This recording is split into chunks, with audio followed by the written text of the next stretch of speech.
we go. Didn't think you would ever believe in me. Now I see your colors, now they're in my dreams. Do I need a doctor? Do I just need sleep? Cause I've been up for almost 3 weeks. Ooh, you think you got to me? All you did was use me, round and round we go. We go. Baby, baby, now I'm trying to forget you. Baby, I know everything that was about you. No, I'm joking, I'm looking for the bathroom. Round and round, yeah, round and round we go. Picture perfect, but so many flaws have stopped you. I don't wanna ever see you in the same room. I open up and then you hit on all my issues. Round and round we go. We go.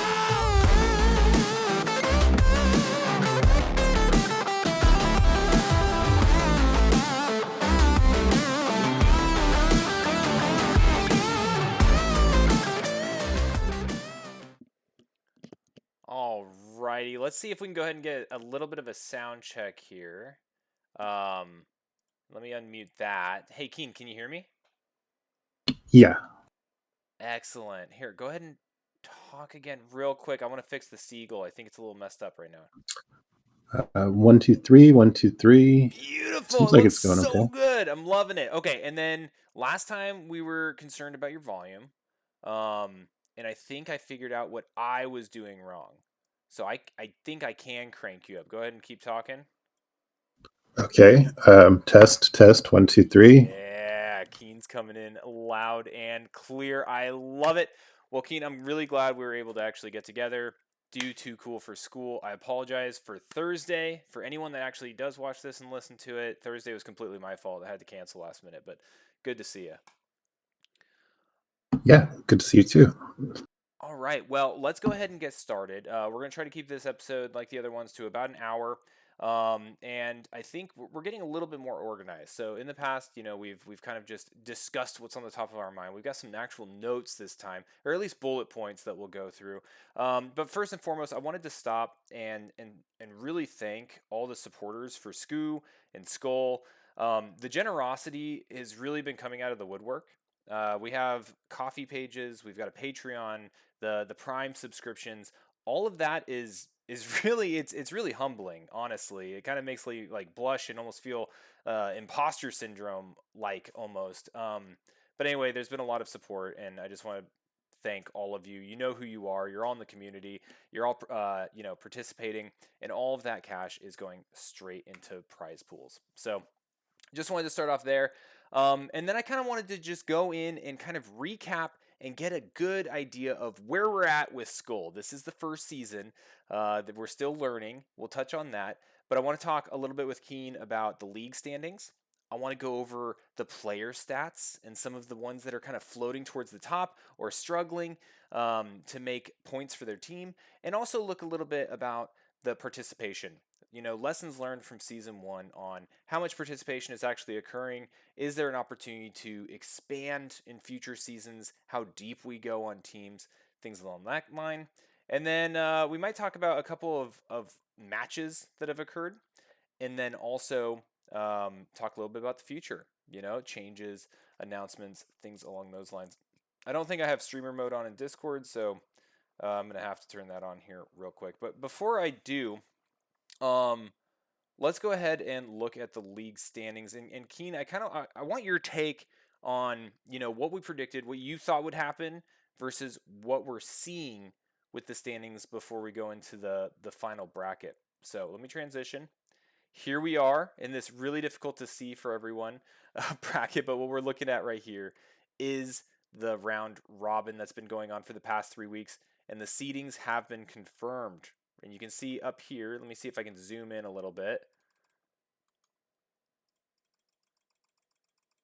You can see right here the scores from these 3 weeks in the round robin. We've got Savage as seed number 1, Legion as seed number 2, Chaos as seed number 3, and Unhinged as seed number 4. So Keen, I've been talking a lot and rambling. What are your thoughts on that? Yeah, so I honestly I didn't even realize until I looked at the notes just now for tonight, but I didn't realize that Chaos was actually like by far the last place until just this week. So good for them for finally staging a comeback. I mean, I think I was pretty clear that I was very, very confident in our team in Savage to be number 1 straight from the get go, and we kind of crushed it every week. So yeah, no surprise there. And honestly, I mean, I feel like a lot of the matches were a lot closer than I expected. Not so much round 2, but I mean, so this week against Legion, which is the number 2 seed, of course, we did win pretty decidedly, but right now it's 13-9. There's one match left. I guess Doodle hasn't played semi. Still relatively close. Could have gone either way. I don't know. I think we're going to take it. Honestly, I mean, we have 2 more weeks. I feel like our roster is just way more deep than the other teams. And yeah, I'm still feeling pretty confident in us. Yeah, I agree. I think Savage, I think after the draft, teams across the board were kind of racking and stacking each other. Savage was definitely the one that everyone was kind of putting up on the pedestal as, okay, they got the solid season 1 draft roster, and it seems to show. It seems to reflect, right? Legion, I think, was also slightly predicted to be second place, and then Chaos and Unhinged were kind of the coin flip ones.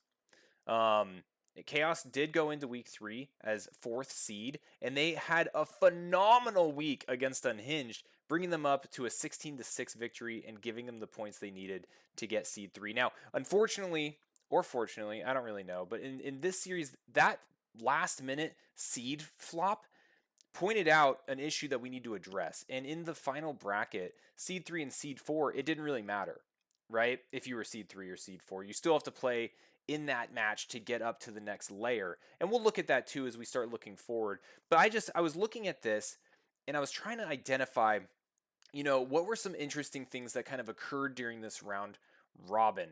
Some of them, were a little surprising. Like a couple things. You were talking about your roster, some of your really strong players. I think there's some similar things with other teams. Like we have Pandor here, and when I was updating the stats for this last week, I was curious how he had been doing, And then I realized he was never used, right? And so we have some interesting Oh, participation aspects where some of these strong players that may be earning map wins weren't necessarily able to be utilized, not available, or whatever the case may be. And so there's a lot of data here. I don't want to like sit here and talk over each one of these weeks a ton, but I did want to point out a couple of highlight matches, things that maybe I should cast or something on the channel to really showcase some interesting dynamics between the teams and the different players. I have a couple in my mind. Were there any matches that occurred, because we didn't do this last week either, but in like week 2 or week 3 that stood out to you? yeah. So, I mean, I think probably half the server was actually watching Neurasthenia versus Ricehead live. So, Yeah, but it has been recommended, of course, as you pointed out in the show notes as well. I did. I am planning on still casting that with Ozzy. We haven't gotten around to it just yet, but yeah, that was a pretty fun match. I think also, I think Semi versus Nesh, which I think was a week 1 match actually, but oh yeah, I think that was pretty close. It went 2-1 for Nesh, I believe. that's correct. Um, but I think pretty close games. I think that might be worth casting, and they're both stellar players. Let's see here. What other matches might be marquee matches? I think Ozzy versus Nesh also. Maybe not so much because it's a TVT. Not as many people like TVT, but I heard that was also pretty close. So, also two very good players. Yeah, and I think that one's a good one to highlight as well, because this was one where I didn't know the outcome. Looking at some of these, the higher level players, I don't necessarily know their skills or their matchup, like how they do in those. And so this one, when I was kind of predicting this week, I was unsure, and it ended up going in Nesh's favor, which was really good because Unhinged needed those wins to ideally maintain a seed 3 location, but they did get that snagged from them. A couple I wanted to point out is you kind of touched on it. Neurasthenia versus Rice Hat was enormous, and this was so much fun to have going on in the server because just the amount of hype, the unfamiliarity with Nira as a player, and she came out and just did phenomenally against Rice Hat. They both played very well. This is definitely a game that needs to be casted. I was gonna cast it, but I know that you and Ozzy wanted to do it, so I held off.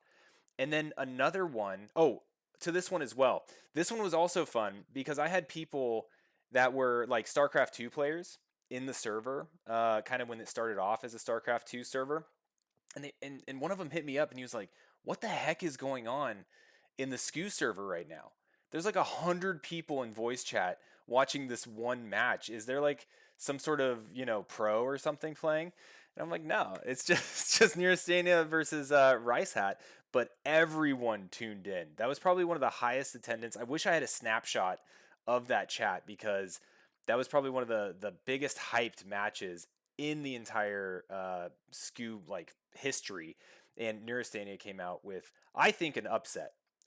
Going into this, I thought Rice Hat was going to win that, but Neurasthenia pulled it out.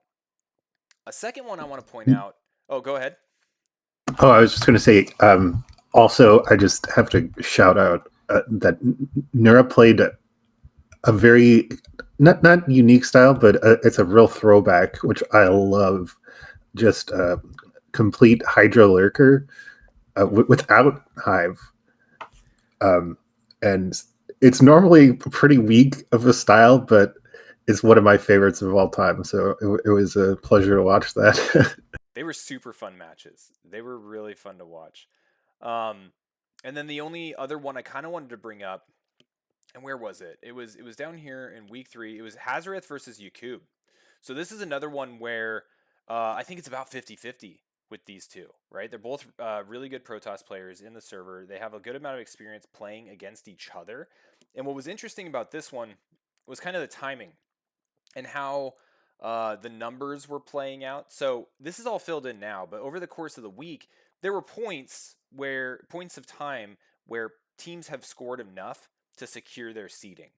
And at the time when Hazarath and Yakub played, it was Hazarath's 2-1 victory that sealed the deal for Savage to get that number 1 seed, right? So it was just a timing thing, but I thought that was pretty cool, especially since that matchup is so 50-50 and they really had to duke it out. Hazareth being able to come out of that match and be able to like come back to his team and be like, we got it. Like we've got that number 1 seed. It's secure. We've done it. I think is a lot of fun.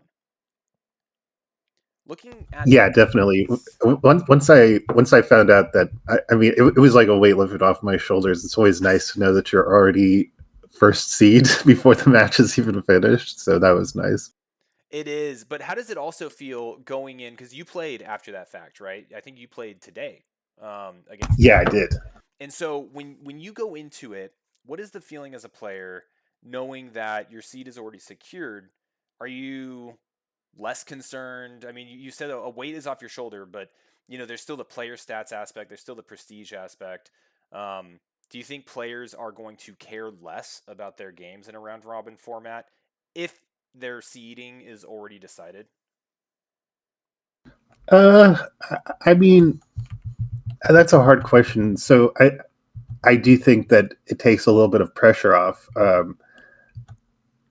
I can't speak for others, but I maybe tried some. I played a little differently than I would have otherwise. I'll just say that much. Gotcha. All right, very cool. Well, I think that about does it for league standings, right? And so we do have the Doodle semi match, which I think is going on soon, if not already going on, but it'll happen tonight. I know Semi was poking around in the chat, acquiring details. I did want to look at player stats a little bit because this is only 3 weeks of data, but I think some of it might be really interesting to look at and see if we can pull some trends that were maybe surprising or that we expected. And so right here we have all the player stats, and I'm going to try to filter it by largest to lowest as it comes to player value. Now, player value is a numerical, I guess, rating between 1 and 5 that takes into account your win percentage, your participation percentage, and your improvement score, which for all of these is going to just be 1, right? So we're not going to have any 5s or anything. And the improvement score is something that might happen at the end of the season. I left it in there, hasn't been used yet, but it's to showcase upcoming talent for use in trades, etc. And so if we look at this list, and let me see how it's showing up on stream. Yeah, you can still see it above my big stupid head. The top 4, well, I guess this guy too. I don't know why they showed up kind of out of order. But the top, let me see if I can sort this better, actually. I don't want to screw up the sheet. There we go. We did it this time. Okay, so the top 5 players, the only players with number 4s are Firetip, Harry, Static, Wolfix, and Flash. Now, if you were to ask me who the best 5 players are in Skull, Wolfix would be on that list, but I don't know about the other 4. So what does this mean to you as a part of a team? And what are you thinking when it comes to like trades and drafting strategy? Like, what is actually providing value as a player? Yeah, so I think, well, 3 of those are on Savage, right? Flash. So, sorry. You guys are stacked. They are, well, so all 3 of those, I wouldn't say they're like top 5 skill-wise in the entire league, but Flash, Static, Harry are very solid players. Yeah. They're all like, high B rank, low A rank.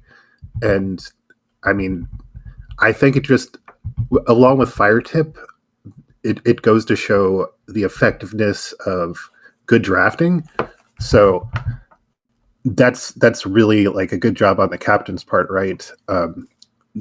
Like Firetip, for example, is maybe the weakest out of these 5, but the fact that every single week he was able to be fielded and net a win for his team means that the captain was doing an excellent job picking his matchups for him. And I think that's also true with Flash, Static, and Harry. And then Wolfix is just a beast. I don't think he's lost a single game to anyone, or at least not a best of 3. I'm keeping an eye out for the first time someone takes a map off of him. He's been in SCU doing the brackets, doing Skull since like November, and no one has taken a map off him. Like we need to do some recruiting. People need to get out there and find a silver Yeah, bullet. I was really shocked that Doodle dropped O2 to Wolfix because Doodle is also just crazy good, especially in PvT. So the fact that it was a clean 2-0 was just nuts to me. Yeah, and what's crazy too is if we keep going down this list and we look for Doodle. Doodle's down here at a 2.67 player value. So I don't know. It's really interesting, and maybe the metrics aren't correct, but I do see in the chat as well, right? Flash FTW for the win is pointing out availability is a big deal. Like when you're looking at constructing these teams, having players that will sign up, show up, and that you can place strategically is really huge. Because one thing that's hurting Doodle is he's played 2 of the 3 weeks, which I guess to be fair, he's playing semi tonight, right? So his stats are this is a bad timing to look at him specifically. But there's other really good players in this list that don't have the highest player value because the availability factor, or they're being faced up against other top players and not earning the W's. So I found this really interesting, right? Just looking at in SCUL, which is a team sport using 1v1s, the value of a player is not always if you're the best player, but if you can show up and earn the wins against players that you're paired up against, which is a slightly different thing. Yeah, absolutely. Like you pointed out, Pandor, like definitely one of the strongest players in the league, but he wasn't 100%. able to play for a couple weeks. So, I mean, if your strongest players can't play, it doesn't really matter, right? Semi, like I pointed out, I think he has played every single week actually, or at least 2 of the weeks. I think so. We can find him. But he's also really busy with school, I know. So, just certainly hasn't been practicing and maybe not living up to his potential. We'll see how he does tonight, but I would put Doodle as the clear favorite for that matchup. Yeah. I mean, it is PvP, and they're both very good, so it can go either way, but... That's true. I don't know why I have T here. Wait. He's Protoss, right? Yeah, he's Protoss. Yeah. Ignore the races on this sheet. That's a mess on my part, but doesn't really factor into anything else. So Semi's sitting here, right? I think he's participated in week 1. Like you said, he's been very busy. He's going to participate tonight against Doodle, so this number will definitely go up regardless because of participation. But on the point of participation, I wanted to get kind of a health check to the league, right? So it was when we first threw this out there, was very unsure what kind of participation we'd be expecting. If we had teams of 23 players, could we expect 50%, 60% to actually be available to play each week? And so I want to look at how many people have not played, right? So we've got... That's not what I want. Here, let's do this. So we've got 28 players out of the... And maybe that wasn't a good way of doing it, actually. How many do we have total? We've got 92 players total. And I think it was, 28? 31 haven't played. So we're exactly at like 66% have played. With that being said, each week is using up about 50% of the team. Is that healthy, or do you think we can go deeper next season and ask for more players per team to show up and play? I think that's probably pretty healthy. I think no matter how you structure a league, there's going to be a certain portion of players that are just busy, or they don't sign up for whatever reason, and it's kind of impossible to change that. So I think this is pretty good. I'm kind of shocked at some of these players, though. I'm surprised Mevius didn't play. Maybe, yeah. So I don't know how far you got with the like trying to address the problem of like player skill differentials. So I have a hunch that Mevius probably signed up because I know that he's pretty active on Discord, and he's playing in SU tourneys all the time. Maybe he didn't get put in because we just wanted to field our strongest lineup. So encouraging, like, more incentives to encourage players who are lower in skill to be added to the lineups might be worthwhile looking into. I don't know if that was actually the case with Mevius. Maybe he didn't What's sign your up. I wasn't experience really. on Savage? So like on Savage each week when you have kind of the like thumbs up if you're available to play next week, do you have more than what's needed? Yeah, I think most of the time we had more. I feel like usually we had like 16 to 18 at least people sign up. So yeah, we had a pretty healthy lineup in that regard. So definitely some, and we also tried to field the strongest lineup, if I remember correctly, every week. So yeah, I think maybe there was probably some lower level players who wanted to play and just didn't get a chance. Gotcha. Yeah, that's what I'm feeling. That's what I'm feeling. Thanks for the raid, ball. Excellent. Thanks, Escalade. Okay, so we talked about that. I think that there's probably opportunity to extend deeper. That was a feedback that came out around week one. I'm revisiting it now, and I think for season two, which we kind of already talked a little bit about how that's going to go. I think I have kind of the final touches on what that's going to look like, but I'll talk about that in a minute. I think we're going to go deeper though.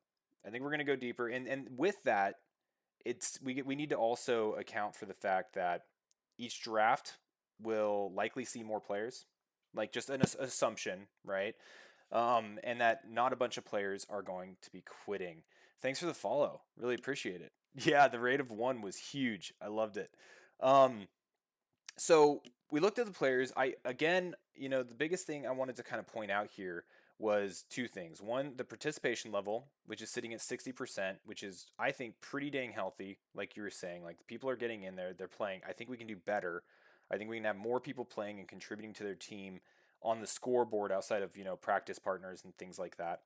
We also, one thing I didn't touch on, but at the beginning of school, we had um, brackets become incentivized with SCU bucks. And so far we've had this many players, which is 11. 11 players have contributed to their teams in Skullbuck form. And those 11 are these guys: Flash, Nesh, Jedi, Radley, Static, Kid, so on and so forth. And so that's awesome. And I'm really curious to see how this affects the economy moving forward. Um, I don't want to dwell on it too much, but I did just want to point it out there. Flash, I think he racked up both, 20 of these dollars for SCU bucks today, and so that was pretty cool to see. So, in addition to player value, players are providing real value in the brackets, and Mevius being one of them. No games in the league, but has gotten bucks. Kid Boo, same thing.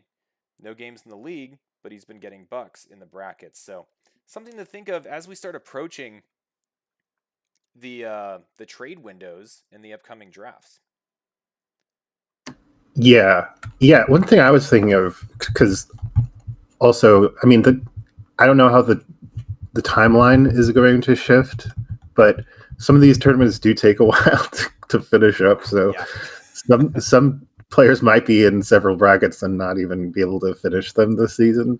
I'm in the finals of 2 brackets right now, so hopefully I can close those out before the season ends to generate some SCU bucks for my team. But yeah. Season 2 is definitely, because it started when school started, so it was kind of running parallel. But now that they're ongoing, as we go into season 2 and the off season, I think we're going to be seeing a ton of SCU bucks start flowing in, and players really being able to provide value that are performing well in those brackets.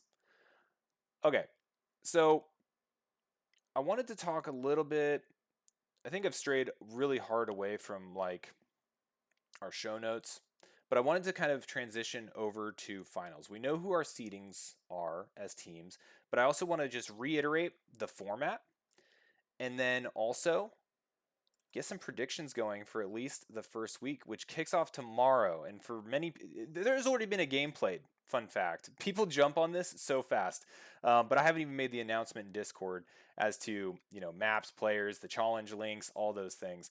So anyway, what we're seeing is, and we already have the players populated, is we're seeing Chaos as the number 3 seed up against Unhinged as the number 4 seed. And these were the lineups that were presented. And let me expand it so that we can see the full names here. The top 5, and just a reminder for everyone, it's the first team that gets to 10 map wins. Okay? And not in time, but sequentially in the bracket, right? So, for example, the top 5 matches will all be counted, right? Because you would need that even if you got to 10 there. The decider matches are all being played simultaneously, but they only matter in order, right? So for example, and I'll just do a quick little exercise again. Let's say 2, 2, 2, 2, 2, right? Okay. Team Chaos has 8 points. They still need 2 points. And these decider matches are going on, and they're, best of ones. So technically, they don't win until this one, right? Which happens to be, in this case, the same number as 10. It's hard to do this on the fly, but they get counted in order, which is a big deal. So anyway, just wanted to remind everyone about that. And I wanted to talk to you about predictions. So this lineup is pretty fresh. It was uploaded this afternoon. Hold on. Flash has a question. If that happens, it is just whoever has the most. No, okay, so good question. So this was discussed before. There is a world where this does not reach 10 map wins for either team. If that happens, we utilize the maps that weren't randomly generated already, because there's 1, 2, 3, 4, I guess there's 6 maps here, and there's 3 more in the pool. So we would do 3 more decider rounds, or however is needed. If they're both at 9, then we'll just do 1 decider round. But we'll add another round, and the players that are picked for those are not allowed to be players that have already played, right? So like, for example, oh crap, I'm screwing everything up. For example, Kill Ace could not be picked, right? Mutiler could not be picked. You got to go deeper into your roster for additional decider matches. I stopped at 10 because there's no need getting everyone riled up and knocking out all these matches if it's going to be, finished here. I think in general, if we go back to the round robin matches and look at those, I think these are going to be decided relatively early, especially because in this format where the first 5 series matter more in the sense that you can earn 2 map wins instead of 1, I predict that the better players on the team are going to be stuck here in earning those points quicker. So anyway, I just wanted to kind of throw it over to you, Keen, see what you're thinking about these lineups. I know we're both looking at them at the same time, but I kind of want to go through and just do a quick prediction, because Chaos kind of surprised me, at least, on having such a successful week in week 3 to be 3rd seed. And I'm curious to see what's going up here. Oh, I'm sorry. There's another question. So season 2, that announcement will be made probably at the end of this week. So once we do the second layer of the finals bracket, yeah, soon TM, we'll go ahead and we'll throw in the signups for everyone, and we'll publish that, and we'll see what other Discords will allow us to publish it. Maybe throw it on Reddit. Who knows? And that'll happen. So anyway, I kind of want to go through quickly with you, Keen, on your take. You're the subject matter expert here. Let's go through and see what each of these series would be. Just rattle them off. Killa versus Gloomy. What do you think? Yeah, so Killa, I'm not very familiar with Gloomy, but I think he's relatively low level. I think Killa is going to take that 2-0. 2-0. Erob versus Nesh. I would say Nesh takes that. Erob is a decently strong player, but I think Nesh is just on another level. I agree with that. Okay, Wolfix. Wolfix, the same thing. So this is actually kind of an interesting matchup because Radley is kind of a TVT specialist. Oh. He's a little bit known for... I think he's gotten into several matches with Artosis on Artosis' stream, and he likes doing oddball strategies with like ghosts and stuff, but it's actually the most successful in TVT. So these could be like hour-long plus games, and I definitely think Radley could possibly take one. I caught that. Was it a BSL match where Radley and Artosis had like a 2-hour freaking series and there was like ghosts and BCs? I think it might have been in BSL, yeah. Yeah, that was insane. I remember that. Do you think Radley could maybe be the person to take a map off Wolfix? Do we want to predict that here? I wouldn't be surprised, but I would be very surprised if Radley took the series. Okay, So let's give him let's a be 1. generous and say 1-2 for Okay, Bradley. and then we got Jedi versus Least. I think Jedi is overall a better player than Least, but I think it's PvP, so Least could definitely take a map, but I don't think you'd take a series. Okay, and then Quim versus Skler. That's one that I'm not so This sure. seems I actually 50-50. think this is kind of a toss-up Yeah. because I think Quim is like high C, low B, and Skler I think is kind of in that same range. I think Skler like improved quite a bit in this last CPL season, and so yeah, that one's hard. I think I would probably give the edge to Quim just because it's TVZ. Maybe But 2-1. yeah, let's say 2-1. Okay, and then one thing before we get into the deciders, I want to point out. Well, actually, I guess actually we can keep going through. So Firetip versus Hacker J. Firetip being one of our, top 5, top 6 player value players too. But where do you think Yeah, here? I think this is another matchup where it's like perfectly chosen for chaos. I think because I think they're pretty close in skill, but I think Firetip is just a little bit better, and I think PVT is probably his best matchup. So I think he's going to take that. Ask, is my voice actually low, or are you being a pain in my butt? It, I can hear you loud and clear, but I guess I'm not listening to the stream audio. Okay, compared to Keen. Okay, well that's because I pumped Keen up big time. So let me actually turn Keen down just a tad, and we'll keep going. Oh my gosh, I've got like 9 million windows on. Thanks for letting me know. I'm gonna turn you down to like 120%. Okay, cool. Let's keep going. Okay, so I'm sorry, you said Firetip and Mueller versus Gallons. I think this is a Mueller one.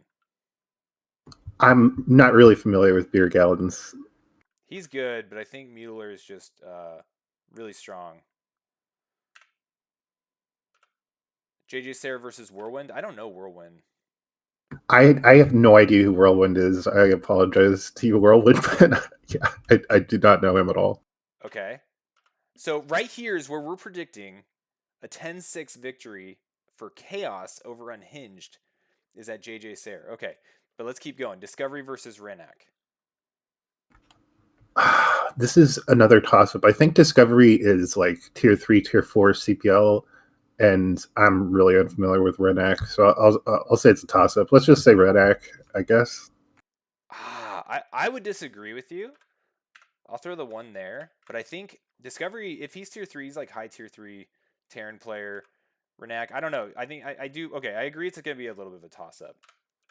And Anderson Memnon, what would be your take? But fun fact, this is already done. Oh, really? Yeah. Okay, wow. Oh, geez. Okay, let's see. So I feel like these are also two pretty close players skill-wise. I played Anderson today, and he took a game off of me with 2 gates, so I'm just going to throw it in Anderson's court. I'll say Anderson wins. Ah, bad prediction. Memnon already won. Oh, no. Yeah, so Memnon took it. Apparently, it was a DT rush, which was it's exceptionally funny because Anderson is the cheese guy. He's the DT rusher. And so going into the best of 1, he played with Memnon and ended up getting DT rushed himself out of that best of 1 series. So anyway, so our predictions, right? Like even with relatively even teams, we did get to a 10-8 score, which is pretty tight. That's a pretty close prediction. Yeah, I kind of want to take a snip of this. I will. I'll leave it here and I'll take a snip of it and see how our predictions go after the first week. I think that this is pretty good though, and I would actually argue I do believe that Chaos is probably likely the favored team to make it out of this this first round. Yeah, I would say so, but it is very, very close, I think. Yeah, this one's going to be really tight. Now, looking at it, it's kind of tough without bouncing back and forth between like the round robin and this. But trying to identify different trends in how players were drafted is pretty interesting. And we were talking earlier about the seedings not really mattering, but one thing I do want to point out that I didn't mention is Chaos jumping to seed 3 meant that the seed 4 team, in this situation being unhinged, had to put a player first. So if we look at it through that lens, Gloomy was put first, and then Killa and EA Rob were placed after, right? So that's kind of how the sequence went. And then Nesh was placed in Wolfix. They decided to throw Radley against Wolfix, probably because of what you were saying, TVT Sniper, right? Probably their best shot with their roster to take a map off of Wolfix. But I'm looking at it, in these top 5, there's really no sacrificial lambs, right? And that's kind of what this format was meant to go against. Is there anything else that's kind of interesting about this format to you versus the round robin? Um, I not really. No, I'm good. Yeah.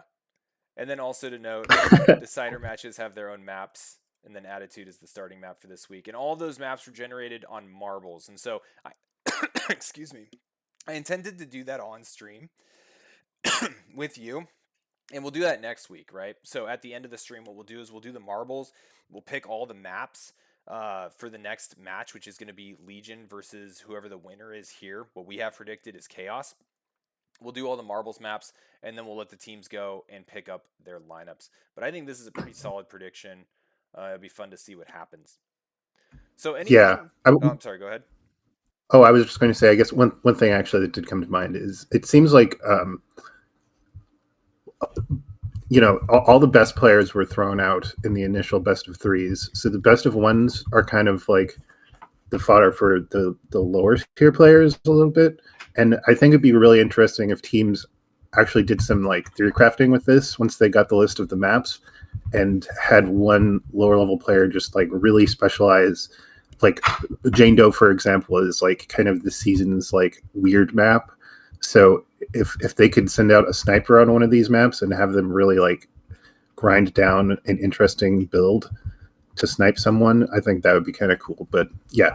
And it goes even deeper than that, right? Because we know, especially with 2 teams as close as this, right? Like if we've predicted this, the teams have probably have similar predictions, I imagine. This is a little too close for comfort.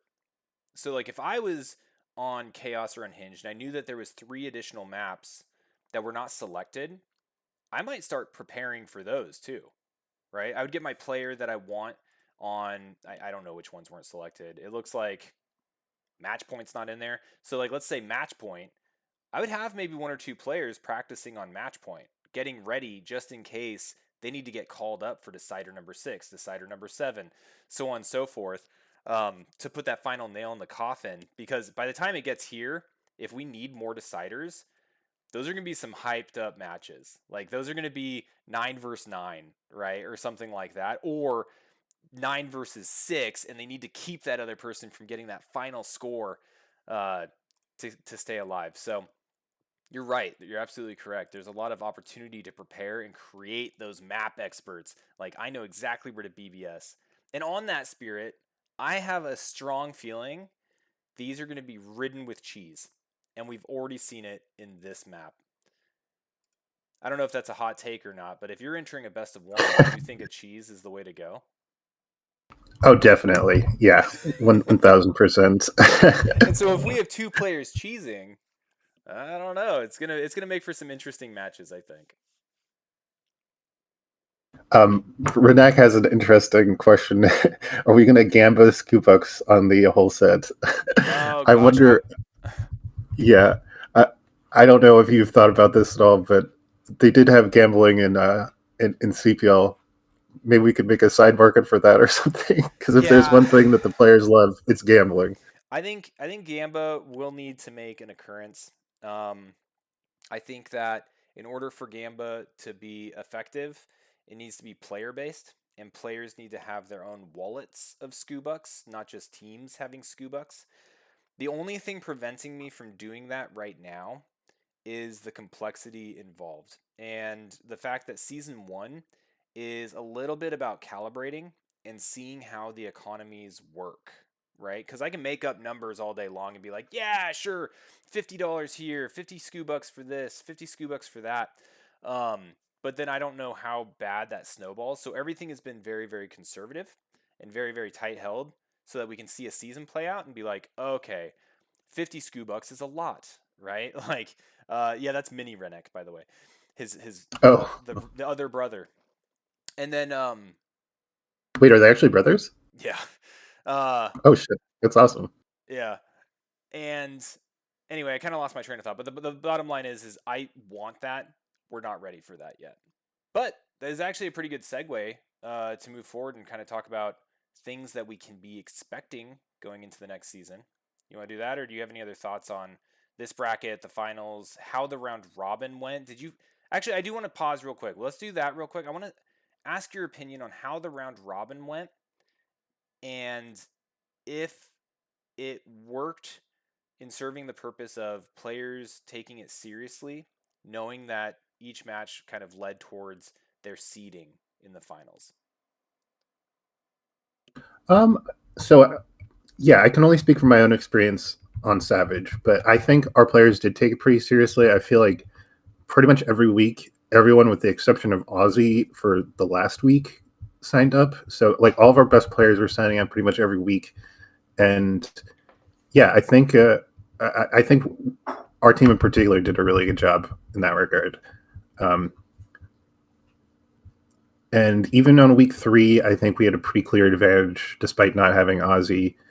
So yeah, and from what I've seen, it seems like for the most part, the teams were fielding their strongest players pretty much every week. I think Pandora is like the one big exception that we've already discussed. Just skimming through the lineups right now, I don't really see any other big examples of top players not joining. Yeah. I think it was a success in that regard. I also feel like it's surprisingly healthy with the lower level players. Um, Obviously, some teams didn't have as much depth, so they had to field lower level players out of necessity. But I think there was a good mix of like top players and lower level players. I think so too. And I take that as a good indicator that the season 2 format is going to go really well. So again, the season 2 format, I'm not going to go too deep into it because there's other things I want to cover. But it's going to be another round robin. I think the round robin is going to be 4 weeks instead of 3. And the round robin is going to be that system that we discussed where each team is facing 2 other teams every week. And instead of seeding being the advantage to having player picks and being the one not throwing out the first player, it's going to be a home and away system. So every team will have 2 home games and 2 away games. Or they'll have a home and an away game every week. So 2 home games, 2 away games. A home and away game every week. So 4 of each at the end of the round robin. And then the finals bracket is going to be an actual bracket instead of the gauntlet.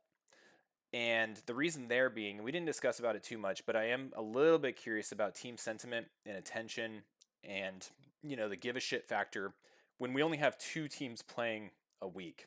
So we just went through 3 weeks of round robin. We're going to this first week of finals bracket, but it's only Chaos and Unhinged. So Savage and Legion are just chilling. Savage, like your team, you're not going to play for another 2 weeks, right? You're not going to have this week or next week. You got to wait until 2 weeks from now to actually start worrying about this again.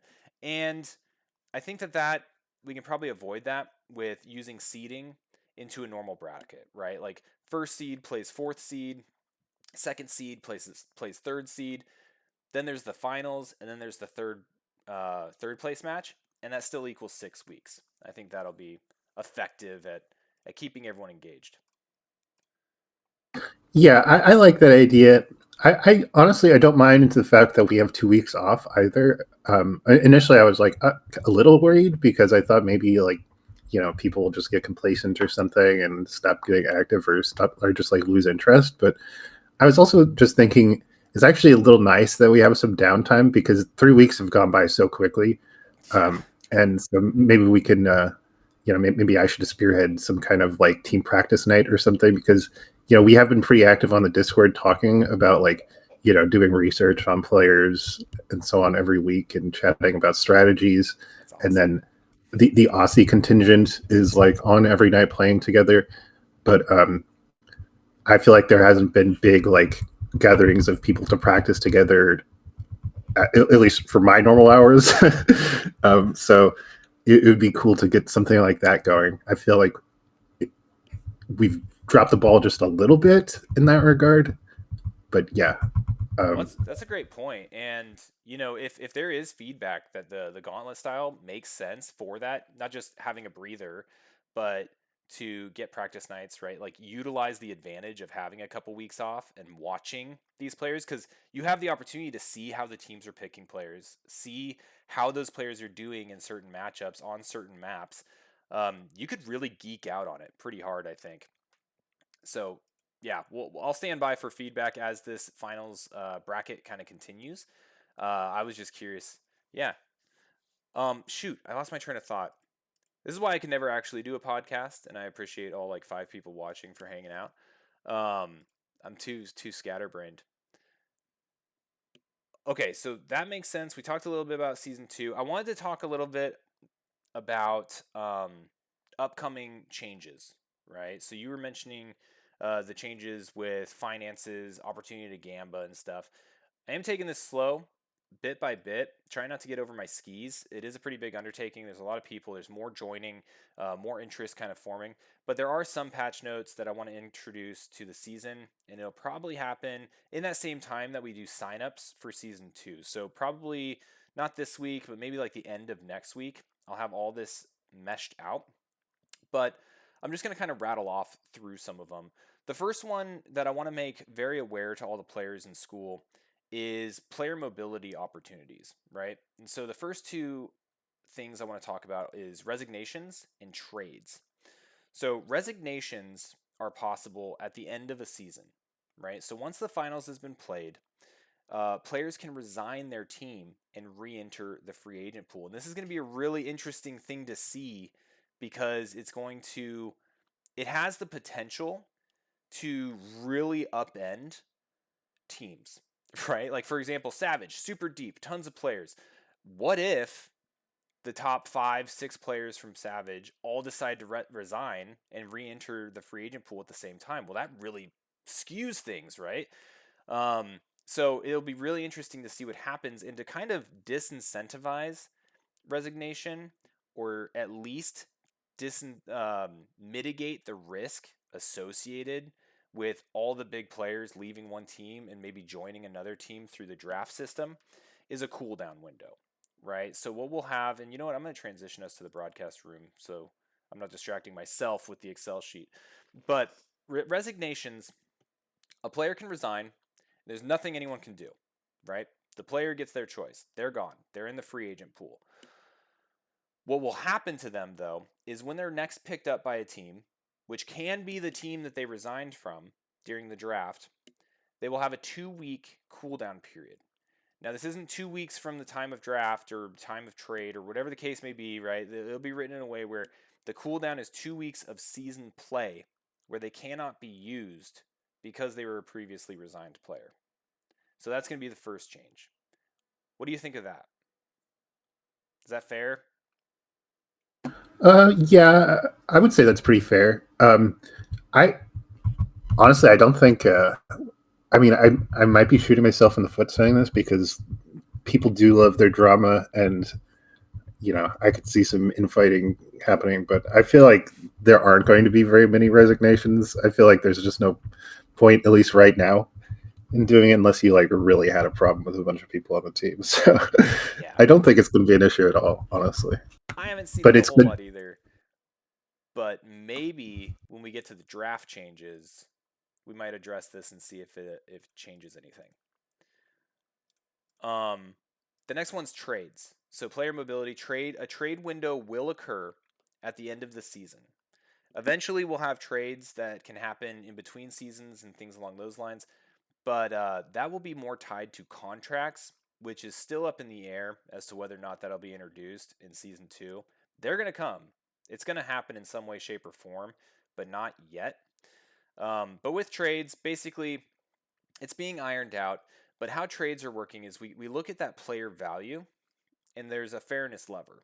So if a team wants to trade one player or 2 players or 3 players or whatever the case may be to another team, they need to receive back enough player value of equal value.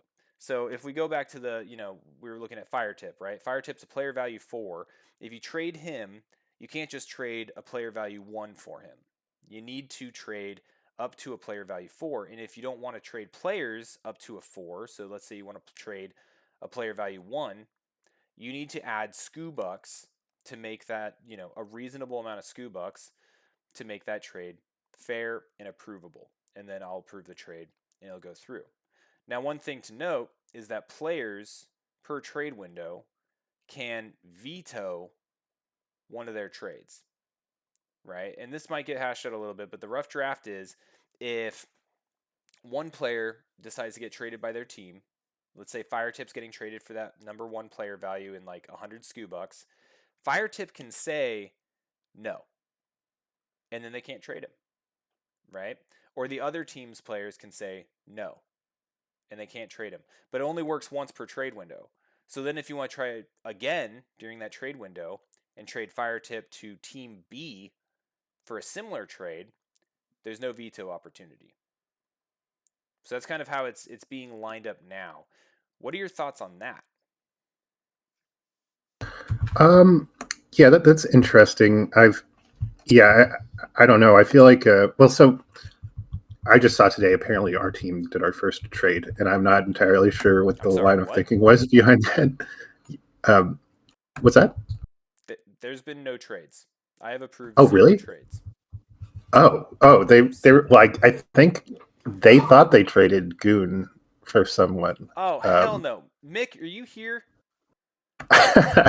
Okay, tell Mick he did not trade shit. Okay. Sorry for the surprise, man. No, I'm glad you told me. I'll add it to my to-do list after this podcast. I already have a bunch of other stuff I got to do for the league, but God dang it. Yeah. Thanks, Fartcraft. No, I think that's a good system. I think it's good for the players to have a little agency in that regard, but like just being able to flat out say no in perpetuity would be a little silly. Like, no, I'm not leaving. You gotta keep me here forever. Yeah.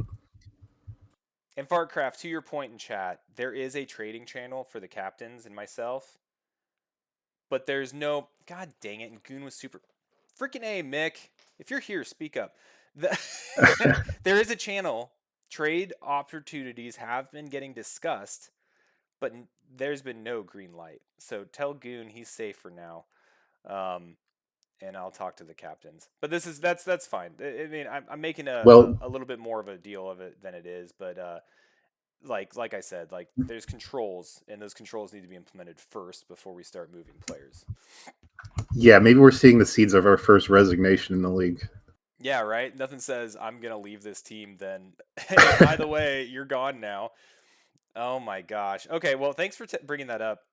Did you have any more thoughts on it? The trading aspect? No, not really right now. I'm interested to see how it'll pan out. It's one of those things where I kind of just need to see it in action to fully understand like how it's going to affect the league. Yeah, same. I think it's going to be really interesting. So we'll see how that goes.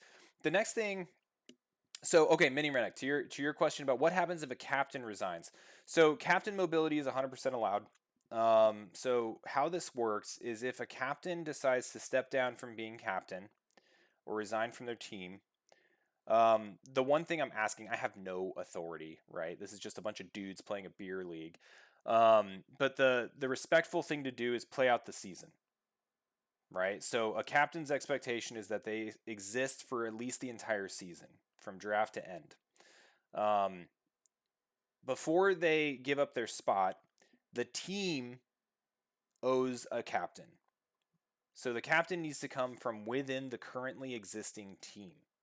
And how teams determine that is up to them. I don't care. They want to have a rap battle. They just want to wait for a volunteer. Whatever the case is, but it's up to the team to nominate their next captain, and then I'll swap the roles and everything. And in the event that captain doesn't resign and just wants to step down from the captaincy, they just go back into their team pool like everyone else. And then the captain spot has been handed off. If they fully resign, then same situation. Internal to the team, they need to promote someone to captain, and then that captain will enter the free agency pool and have that 2-week cooldown like everyone else. It's very fluid. Actually, being captain and resigning captain is intentionally easy because it's real life, and like 90% of the dudes in here are like 35-year-old dudes with kids and like careers and stuff. So life happens. So it's kind of intentionally that way. Good question though. The next topic I wanted to hit was prestige.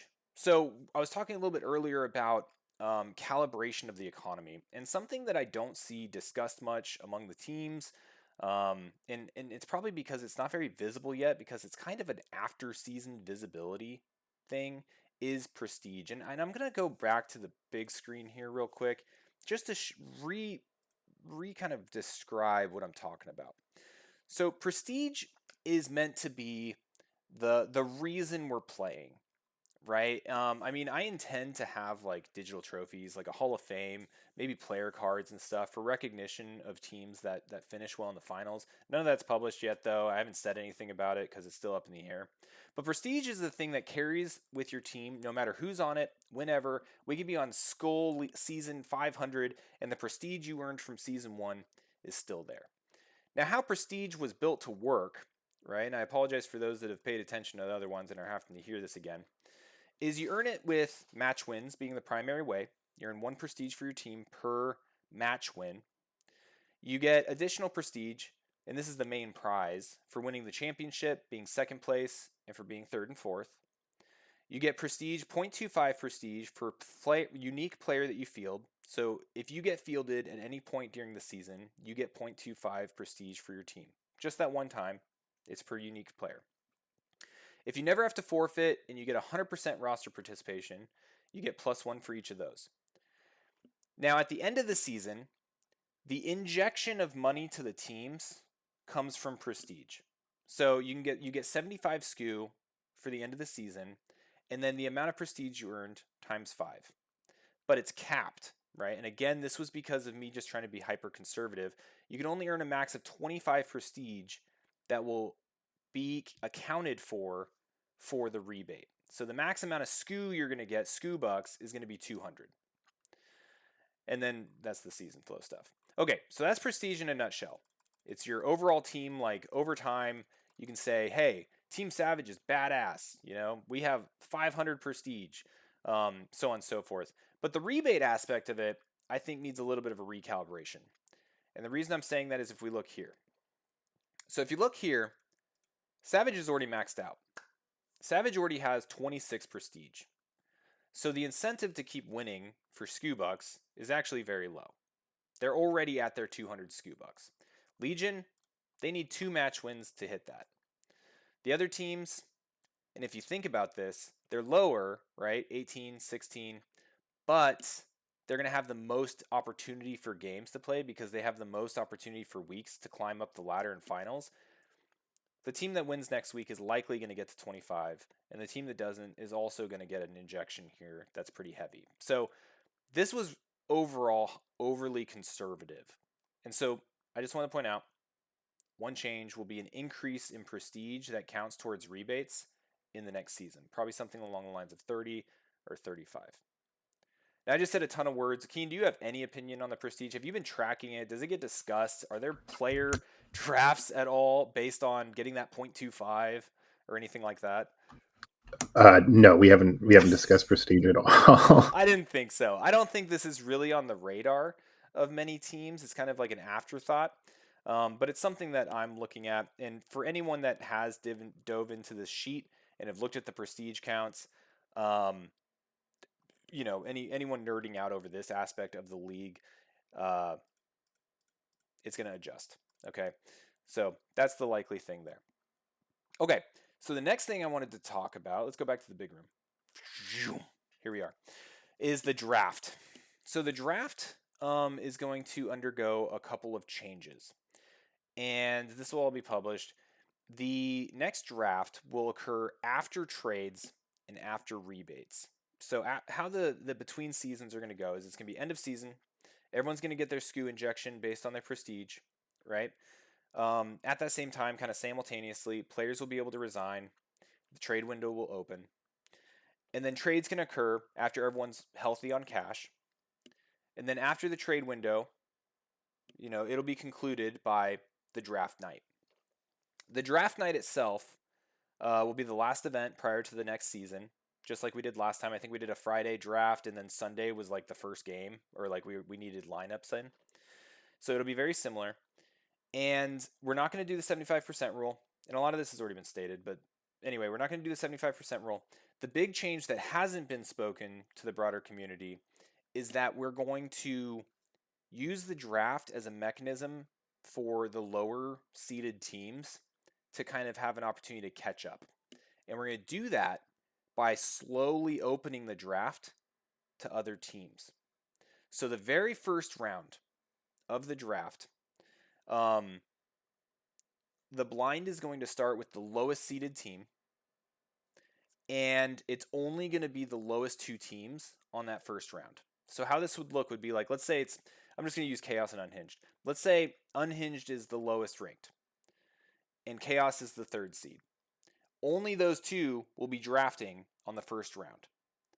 And the first draft pick is going to be from Unhinged, because in this scenario, they're the lowest ranked. So Unhinged will pick their first player, they'll have the blind, and only Chaos and Unhinged will be able to bid on them. So that opens up the opportunity if there's a free agent pool, and let's say, I know there's some strong players, hanging out waiting for the next season. Let's say it's, I don't know, I think Hawk was in there. Let's say Hawk, right? That means that the lowest two teams, one of them is going to end up with the best player in the draft pool. Then the next player, the bottom three teams. But the blind will move. So the blind will move to Chaos, and then Chaos will get to pick their player. Let's say it's Tim.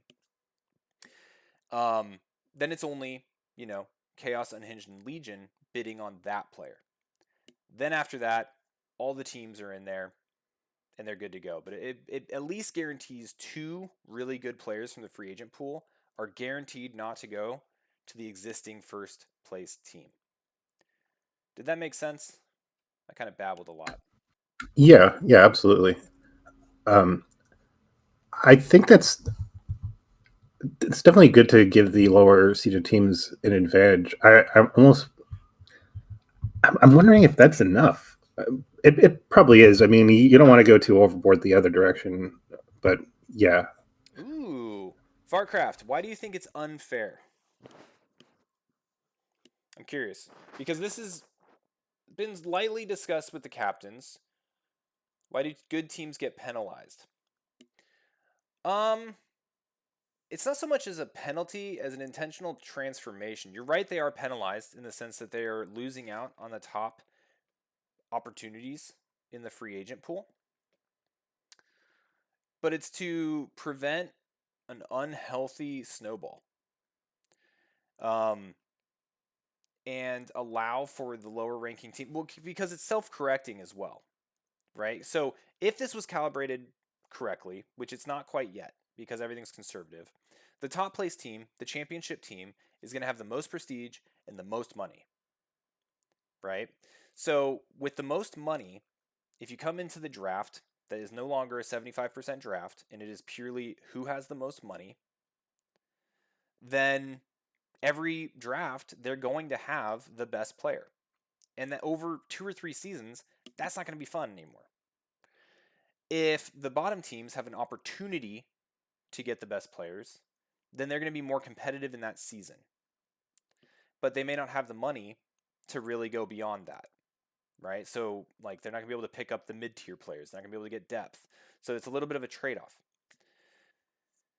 The thing is that if we continue with this system season over season, and let's say these high-end players that have gotten to these lower teams have completely tipped the scales, and now all of a sudden you have Unhinged winning seasons, and Savage is coming in last place, then they are then in that position to get the next best player that exists. And the neat thing about this is that, or I guess not the neat thing, but the one risk associated with this is the variation in free agent pools, right? So the free agent pools may have 20 players, right? We had 93 or something, 92 players in the first draft. This next one's obviously going to be smaller. It's going to be like maybe 10, 5, 15 players that join Skull. Um, season 3 might even be smaller. It also gives and so that's kind of an interesting dynamic as well, but it is self-correcting in that sense over time. It also enables players who want to resign and get on particular teams an opportunity to increase their odds. So like let's say Goon is super pissed that Mick apparently ghost traded him. And we know that didn't happen, but maybe he's really angry about it, resigns. He knows or has a higher likelihood of getting on those two teams, and he can have a little bit of say in that, right? A little bit of a player choice, a little bit of a player strategy on his own mobility within the league. But you're right, it is essentially a penalty to winning, and it's for the sake of balance. Okay, let me see. Mini Redneck, you said, though that bottom team can use all their bucks to get that player, have no requirements to get others. That's a good point. So in the first draft was very unique because it was the first one we needed to build the infrastructure. The first draft had minimum player counts. And once they hit their minimum player count, that team was no longer able to bid because we needed to fill the rosters. Moving forward, there's no need for that. Everyone's got rosters.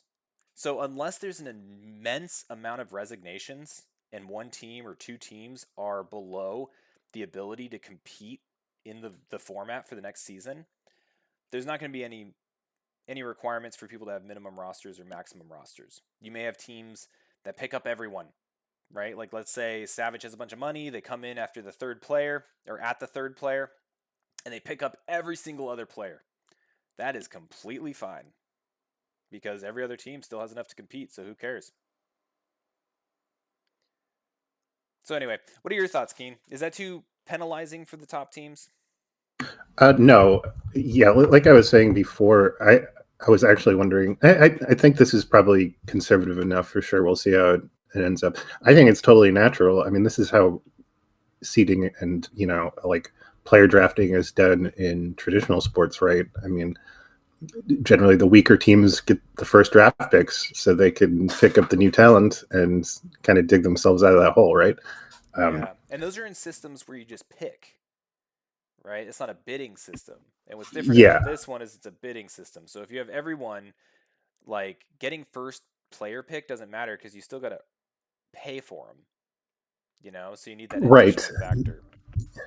Yeah, and you're still going. I mean, the first pick will still be between the third seed and the fourth seed. So it's like, yeah, I was wondering if that was enough of like a boon to the fourth seed, for example. But I think it'll be interesting. I think so Yeah, I too. feel like. Go ahead. I'm sorry. I'm chatting. I was just going to say, I think I think these lower seeded teams really deserve an advantage like that. Otherwise, it's just not fun. Yeah, and it all comes down to, again, that player value, right? Again, looking at like the round robin and the top 5 players that are contributing to teams, it's not always the strongest player. So I feel like there's a lot of other factors. And so like when we went into this draft the first time, we were like, oh, these 3, they're going to be the heavy hitters. They're the one everyone wants. They're the ones that people are throwing down, 500 SCU bucks for. But maybe, the ROI hasn't been there. And so I'm wondering how the strategy kind of goes. I know we've referenced Moneyball in the past. I'm kind of seeing a little bit of that here as well. So I don't know. I'm really interested to see how it goes, but I think that this is a good step in the right direction. That's a small step, right? You were saying like it's pretty conservative correction, and this may take, like, if a team is really getting stomped, which to be fair, I don't see that. I actually think we have a pretty healthy set of 4 teams. But if a team is getting just wrecked every single week, it may take them two drafts, 3 drafts to fully recover. You know what I mean? So it is a little slow, but I think that's okay. Yeah, and it'll be slow. And I think if we change, if we like tinker with the lineups every week and increase more matches, for example, that's going to like boost the value of like B rank players, like having a core roster of B rank players instead of. I think right now a lot of the team captains and probably the players are just like looking at like Hawk, for example, like you mentioned, and just like salivating at the thought, like, oh my God, we're going to get a top foreigner in here, but that's only one match a week. Yeah, there's It's, Dragon too. I forgot about Dragon. He's also yeah. sitting on the sidelines waiting to probably get picked up. We'll see if they join, but they're there. They're, Dragon is playing some brackets. Yeah. So, but yeah, you could have like 10 Radleys on your team, and that would be more valuable than having one Dragon. Yeah, So, exactly. I freaking love it, and it's gonna matter so much more next season because the number that's floating around my head is 14. So like, we've been having 10 players per week so far, but I'm thinking next format we can probably stretch to 14. This will be largely based on what happens with trades, what happens with resignations, yada yada yada. I'll kind of balance it to how the teams work, but it's going to be at least 12, maybe as high as 14 needed per week. But the flexibility that's going to be required to attack the season 2 format, where you're facing two teams simultaneously, is going to be bonkers. Like the fact that you're having to focus on who is in the lead of seeding to try to knock them down and take maps away from them while not giving up your own maps with your other team you're playing is going to be really really tough, and being able to have the number of players needed at the skill level needed to not die on one side and just dominate on one other side, but like maybe win both is going to be really tough. I think it's going to really challenge the depth. Cool. Last thing I wanted to hit on, how are we doing on time actually? Oh, we're way over time. Excellent. So the last thing I wanted to hit was schedule. And this is penciled in. This is penciled in, but the questions have started coming up, right? They started percolating even in this chat. It's like, when do we sign up? I don't have a good graphic for it, so I'll just kind of talk it. But the end of the finals should be the 29th, right? So the 15th is the end date for round 1 finals, and then round 2 will be the 22nd, and the third will be the 29th. So we have basically until the end of March to finish this up.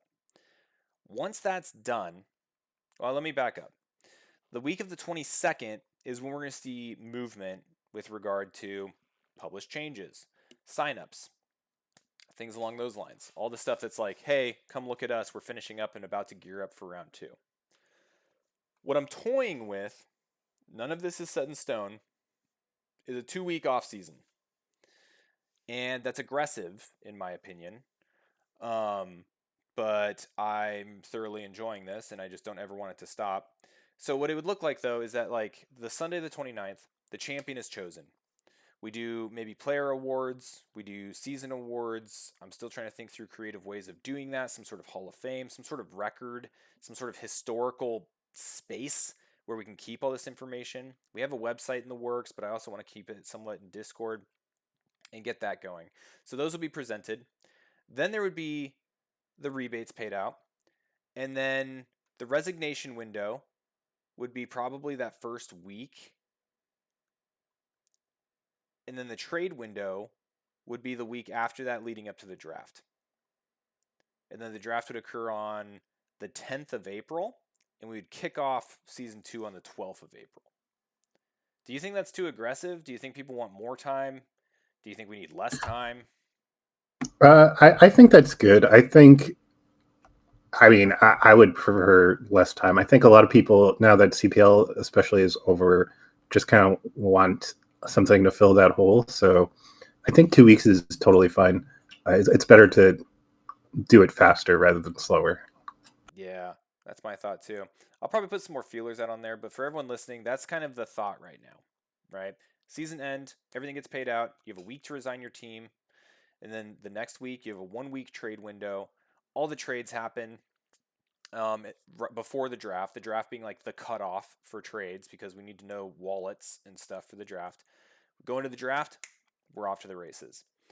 So I think that's going to be kind of the schedule. It looks like, April 12th, which is crazy. It's like a month from now, right? Like 5 weeks from now, we'll be neck deep into season 2. I forgot what else I was going to say. Shit. Oh, yeah, that's what I was going to say. I'm also trying to be cognizant of other events, and it's a little tough to keep a pulse on everything. You mentioned CPL.